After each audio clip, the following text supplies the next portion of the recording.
اس ملک میں ایک رواج بن چکا ہے اور ایک سلسلہ چلا ہے کہ آڈیو لیکس ہونے کا، ویڈیو لیکس ہونے کا، اور لوگ اس کو انجوائے کرتے ہیں.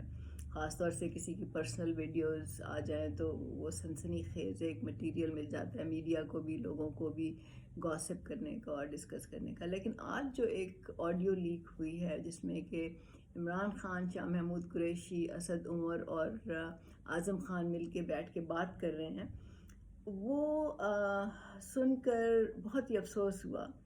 کیونکہ عمران خان جو ہیں ان کو اس ملک کے بہت سے نوجوان اور ملک سے باہر رہنے والے پاکستانی بھی ان کو اپنا لیڈر مانتے ہیں، اور وہ اس کو ایکچولی ان کو اس ملک کا نجات دہندہ سمجھتے ہیں.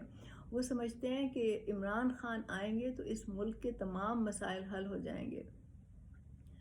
لیکن وہ جو باتیں کر رہے ہیں اس سے تو یہ صاف پتہ چلتا ہے کہ یہ چاروں بیٹھ کے ملی بھگت کر کے یہ پاکستان اور پاکستان کے عوام کے خلاف سیاست کر رہے ہیں. چلیے شاہ محمود قریشی تو ہمیں معلوم ہے کہ وہ کتنی دفعہ سیاست میں کب سے ہیں اور وہ پارٹیاں بدل چکے ہیں یا ان کے پیری مریدی کے چکر ہیں اور وہ اس طرح کے سیاستدان ہیں.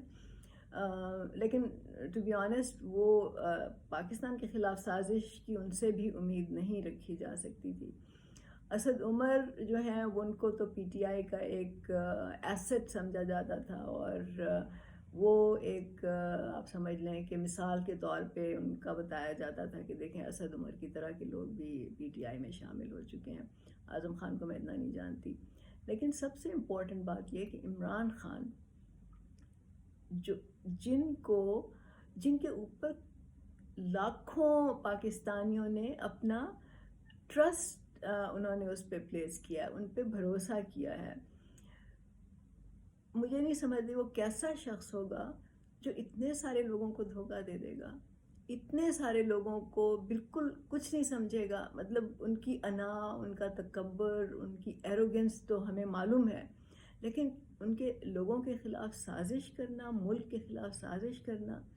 میرا خیال ہے کہ اب وقت ہے کہ پی ٹی آئی کے جو سپورٹرز ہیں، جو عمران خان کے سپورٹرز ہیں، وہ سیریسلی اپنے آپ کو انٹروسپیکٹ کریں، سوچیں اس بات پہ کہ وہ عمران خان کو کس لیے سپورٹ کریں. ان کی پوری زندگی کا موازنہ کریں، ان کے جو باتیں ہیں، ان کا جو کیریکٹر ہے، جو انہوں نے یو ٹرن لیے ہیں، جو انہوں نے جھوٹ بولے ہیں، اس سارے کو دیکھیں.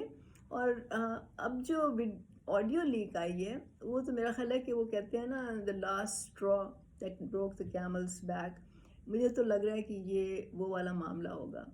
تو یہ میں صرف پی ٹی آئی کے لوگوں کو خاص طور سے کہہ رہی ہوں کہ ان کو اب نظر ثانی کرنے چاہیے اپنے فیصلے پہ.